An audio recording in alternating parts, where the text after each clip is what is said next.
Hey everyone, this is Mai Sharma Vishnu Priya. You are watching Twin Tarot Readings.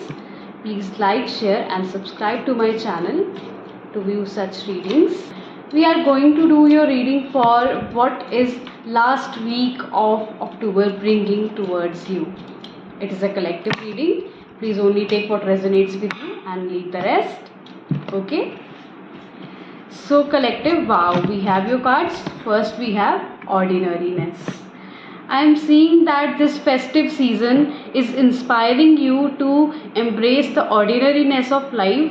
छोटी छोटी चीज़ों में खुशियाँ ढूंढना, छोटी छोटी चीज़ों में से खुशियाँ और अचीवमेंट्स ढूंढना और निकालना सीखें. Okay, this is your time to outshine the jealous and envious energies that are constantly trying to bring you down, because they are not able to see your progress, because they are habitual of seeing your progress like this, but right now you are making progress like this, and this is very slowly. Okay, they are seeing that you are completely off the market now. You're not doing anything, you're not working hard, but you have this sense of ordinariness to you. You are trying to work hard, but like a farmer, like someone who likes to work hard very quietly, but a person who does not make a big deal of themselves. और इसी reason से फिर वो एक extra ordinary life की तरफ अग्रसर हो जाते हैं. उनकी लाइफ एक्स्ट्रा ऑर्डिनरी हो जाती है. Why? Because they do not take life so seriously. They do not take failures so seriously. जो लोग खुद को बहुत सीरियसली लेते हैं वो अक्सर ट्राई नहीं करते. वो अक्सर सक्सेस के लिए अपनी लिमिट्स को बहुत ज़्यादा पुश नहीं कर पाते हैं. But I see you doing that, and I also see conditioning for you.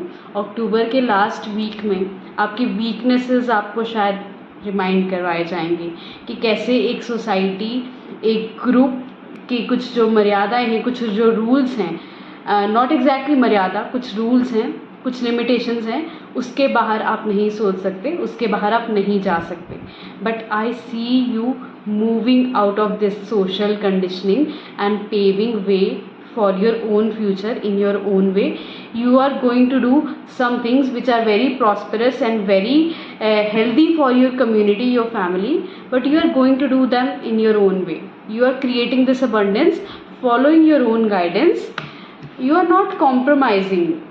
अभी आप बहुत लालची, एक गुड वे में लालची सिचुएशन में हैं जहाँ पर आपको सब कुछ चाहिए. आप किसी भी चीज़ में कॉम्प्रोमाइज़ करने को तैयार नहीं हैं और आप उतना वर्क भी पुट इन करने को तैयार हैं. एक ब्यूटीफुल एनर्जी है जहाँ पे आपको लगता है कि जो भी आप चाहें वो सब चीज़ें पॉसिबल हैं, और आप किसी भी चीज़ को, किसी भी लाइफ के एक्सपीरियंस को बगैर पूरी तरह से जिए नहीं छोड़ना चाहते. ये चीज़ आपको ट्रांसफॉर्मेशन की तरफ लेकर जाएगी. धनतेरस आपके लिए बहुत इम्पॉर्टेंट त्यौहार हो सकता है, बिकॉज फाइनली जब आप हर एक चीज़ को कम्प्लीटली जीना सीख गए बगैर कॉम्प्रोमाइज़ किए, ठीक है, without compromising on the experience of your life. अब इसका मतलब ये नहीं है कि आप ज़िद्दी हो जाएं, स्टबन हो जाएं, अड़ियल हो जाएं, दूसरों की ना सुने.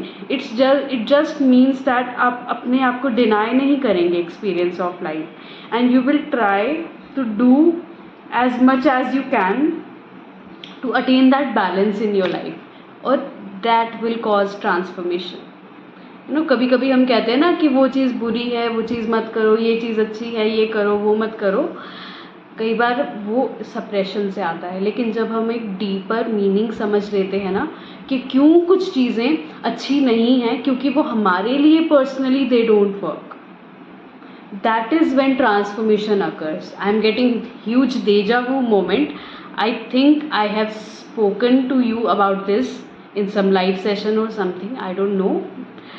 But yes, ये ऐसा है कि आप किसी चीज़ को डिनाई करके या आत्मविश्वास की कमी की वजह से या फिर किसी प्रेजुडाइज की वजह से नहीं मना कर रहे हैं. आपको फॉर श्योर पता है आपका पर्सनल ट्रुथ क्या है, what works for truth, what works for you. Okay, I am seeing you letting go of your fears, and I see you trusting the process of your life.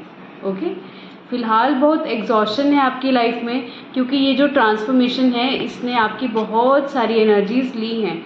आप एक पुरानी conditioning, पुराना lifestyle छोड़कर शायद कुछ नया करने की सोच रहे हैं, कुछ नया स्टार्ट कर चुके हैं, मल्टीटास्किंग कर रहे हैं, एक कम्प्लीटली न्यू जॉनर में ऑफ आर्ट एक नई चीज़ आपको स्टार्ट कर रहे हैं। अब उसके लिए एग्जॉशन तो होगी, टाइम मैनेजमेंट बहुत इम्पॉर्टेंट है। बहुत इम्पॉर्टेंट है कि जो चीज़ें आपके दिल से डायरेक्टली आती हैं वो चीज़ों पर आपका ज़्यादा ध्यान रहे, क्योंकि ये जो लास्ट वीक ऑफ अक्टूबर है, it will be a major shift causing period for you as you let go of your fears of people judging you and people dragging you down and people saying things like that maybe you're not making progress, you're just faking things. I'm seeing for a few of you this is also the energy that you are not productive, you are just busy, you're doing nothing in your life. Let go of all the negative voices, because I know what you are doing and you know what you are doing. You are moving towards your abundance. May be अब आप अभी जो आपका रास्ता है बहुत सारे लोग उसको नहीं समझेंगे, लेकिन आपकी जर्नी को इस वक्त समझना बहुत इम्पॉर्टेंट है, क्योंकि लास्ट जो मैं आपके लिए देख रही हूँ दैट इज़ द बर्डन। अब ये बर्डन का कार्ड क्या बोलता है? दूसरों की एक्सपेक्टेशन का, दूसरों ने जो आपसे सोचा है कि आप वही, आपके लिए सोचा है कि आप वही करोगे और उसी पर्टिकुलर वे में वो चीज़ें करोगे।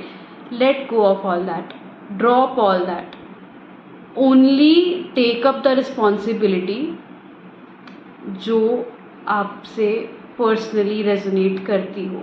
और अगर आपको किसी चीज़ की रिस्पॉन्सिबिलिटी लेनी पड़ रही है, किसी भी चीज़ की रिस्पॉन्सिबिलिटी लीजिए, लेकिन ऐसी चीज़ की रिस्पॉन्सिबिलिटी मत लीजिए जहाँ पर जो चीज़ आपको कहती है that you are responsible for our decisions, कि हमारी जजमेंट्स जो हम तुझ पे पास कर रहे हैं उसके लिए तुम रिस्पॉन्सिबल हो, है ना। To hold space for those judgments you are not, okay, unless you are making the right choice for yourself. I am seeing connect to the source.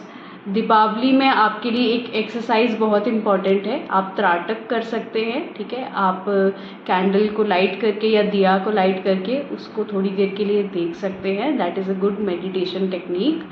And अपने मेडिटेशन और अपने जो गॉड के साथ आपका जो कनेक्शन है universe के साथ, उसको स्ट्रॉन्ग करें, because I see you being a rebel in this last week of October and doing all the things जो आपने पूरे अक्टूबर में सोचा था मगर आप नहीं कर पाए due to some social constraint और due to some social conditioning. I hope this resonates with you. Thank you. If you like the reading, if this resonates with you, like, subscribe, share, and do let me know in the comments if you want me to do more such readings and if you resonate with the reading. Thank you.